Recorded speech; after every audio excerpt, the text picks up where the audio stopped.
രഞ്ജിത് ശങ്കറിന്റെ സംവിധാനത്തിൽ ഇന്ന് നമ്മുടെ തിയേറ്ററുകളിലേക്ക് റിലീസ് ചെയ്തിട്ടുണ്ടായിരുന്ന ഒരു മലയാളം ത്രില്ലർ സിനിമയായിരുന്നു ജയ് ഗണേഷ് എന്നുള്ളത്.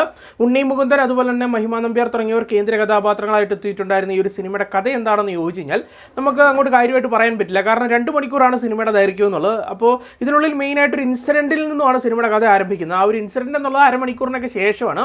അപ്പോൾ അതുകൊണ്ട് തന്നെ കാര്യമായിട്ട് കഥ പറഞ്ഞാൽ വലിയ സ്പോയിലർ ആകും. എങ്കിൽ കൂടിയും പറയാം, ഈ ഒരു സിനിമയ്ക്കുള്ളിൽ ഒരു ക്രൈം നടക്കുകയാണ്. എന്തായാലും ആ ഒരു ക്രൈം കണ്ടുപിടിക്കാൻ വേണ്ടി പോലീസുകാർക്കൊപ്പം ചേർന്ന് നമ്മുടെ ചിത്രത്തിലെ നായകനും സഹായിക്കുകയാണ്. അല്ലെങ്കിൽ നായകന് ഈ സൈബർ വിഭാഗത്തിലൊക്കെ തന്നെ കുറച്ച് ഇൻ്റലിജൻസ് ഒക്കെ ഉണ്ട്, അല്ലെങ്കിൽ ഹാക്കിങ്ങും കാര്യങ്ങളൊക്കെ അറിയാം. എന്തായാലും പോലീസുകാരുടെ അടുത്ത് ചേർന്നിട്ട് ആ ഒരു ക്രൈം സൊല്യൂഷൻ കണ്ടെത്താൻ വേണ്ടി ശ്രമിക്കുന്നതാണ് ഏകദേശം ഒരു പ്ലോട്ട് എന്ന് പറയാൻ സാധിക്കും.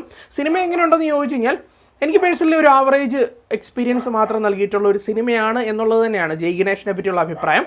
കാരണം ഇതിൻ്റെ കഥ അല്ലെങ്കിൽ അതിൻ്റെ എഴുത്ത് എന്നുള്ളതൊന്നും അത്രത്തോളം ശക്തമായിട്ട് നിന്നില്ല എന്നുള്ളത് തന്നെയാണ് ചിത്രത്തിൻ്റെ പ്രധാന പ്രശ്നം എന്നുള്ളത്. ഇപ്പോൾ പ്രധാനമായിട്ട് പറയേണ്ടത്, ഈ ഒരു സിനിമയ്ക്കുള്ളിൽ ഇൻസിഡൻറ്റ് നടക്കുന്നു, ശേഷം അതിലേക്ക് പോലീസുകാർ ആദ്യം ഇൻവോൾവ് ആകുന്നു, അതിനുശേഷം നായകൻ അതിലെ ഒരു പാർട്ടായി മാറുകയാണ്. അപ്പോൾ ശരിക്കും പറഞ്ഞു കഴിഞ്ഞാൽ ഈ എഴുത്തിൽ നായകന് ഒരു ഹീറോയിസം കൊടുക്കാൻ, അല്ലെങ്കിൽ അദ്ദേഹത്തിൻ്റെ ഒരു ഹീറോയിസം ബിൽഡ് ചെയ്തെടുക്കാൻ വേണ്ടി പോലീസുകാരെ വളരെ വീക്കായിട്ട് റൈറ്റ് ചെയ്ത് വെച്ചൊരവസ്ഥ തന്നെ എന്ന് പറയേണ്ടിയിരിക്കുന്നു. അത് ചെറിയ കാര്യങ്ങൾ പോലും പോലീസുകാർക്ക് കണ്ടുപിടിക്കാൻ പറ്റുന്നില്ല, നായകൻ തന്നെ എല്ലാ സൊല്യൂഷനും കണ്ടുപിടിക്കണം.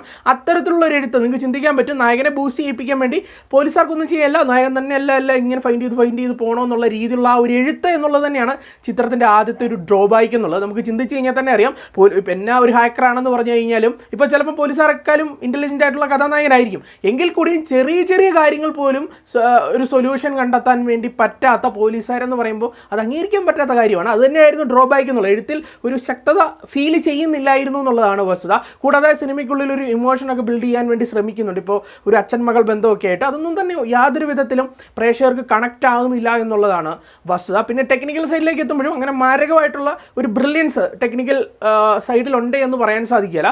ഇപ്പോൾ ഈ ഒരു സിനിമയുടെ എഡിറ്ററെ പറ്റിയാണ് ആദ്യമേ പറയേണ്ടത്. സംഗീത് പ്രതാപാണ് ചിത്രത്തിൻ്റെ എഡിറ്റിംഗ് കൈകാര്യം ചെയ്തിട്ടുണ്ടായിരുന്നത്. അദ്ദേഹത്തിൻ്റെ എഡിറ്റിംഗ് വർക്കൊക്കെ അത്യാവശ്യം നീറ്റായിട്ട് തന്നെയാണ് നിന്നിട്ടുണ്ടായിരുന്നത്. കാരണം സിനിമയുടെ പ്ലോട്ട് എന്നുള്ളത് ചെറുതാണ്, അതുകൊണ്ട് തന്നെ സിനിമയ്ക്ക് വേണ്ട ഒരു ലെങ്ത് എന്തോ അതാണ് ആ ഒരു എഡിറ്റർ ആ ഒരു എഡിറ്റിങ്ങിലൂടെയൊക്കെ കൊടുത്തിട്ടുണ്ടായിരുന്നത്. 2 മണിക്കൂർ 5 മിനിറ്റോ 10 മിനിറ്റോ ദൈർഘ്യമുള്ളൂ. അത് തന്നെ വലിയൊരു ആശ്വാസമായിട്ട് തോന്നി.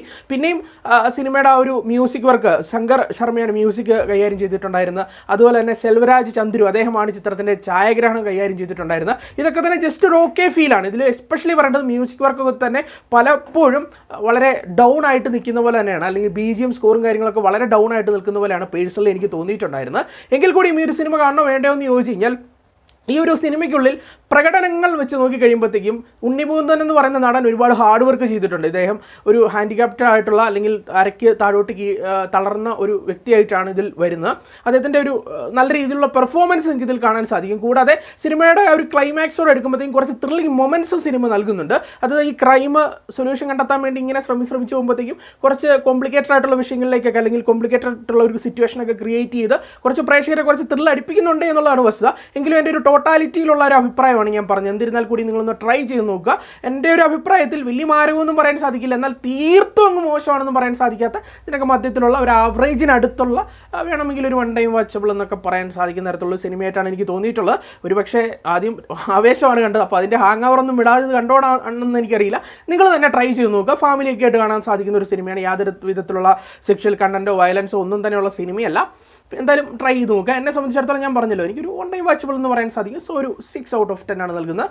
10ൽ 6. എന്തായാലും കണ്ടിട്ട് നിങ്ങളുടെ അഭിപ്രായങ്ങൾ പങ്കുവച്ചേക്കുക. ചിലപ്പോൾ എൻ്റെ അഭിപ്രായം ആയിരിക്കില്ല നിങ്ങളുടേത്. അപ്പോൾ കമൻറ്റ് ബോക്സിൽ പോയി ഒന്ന് റീഡ് ചെയ്യുക. അപ്പോൾ കണ്ട മറ്റുള്ള സുഹൃത്തുക്കളുടെ കമൻറ്റൊക്കെ കാണാം. അപ്പോൾ നിങ്ങളതും കൂടി ഒന്ന് മൈൻഡിൽ വെക്കുക. അപ്പോൾ മറ്റൊരു സിനിമയുടെ വിശേഷമായിട്ട് കാണാം. ബൈ.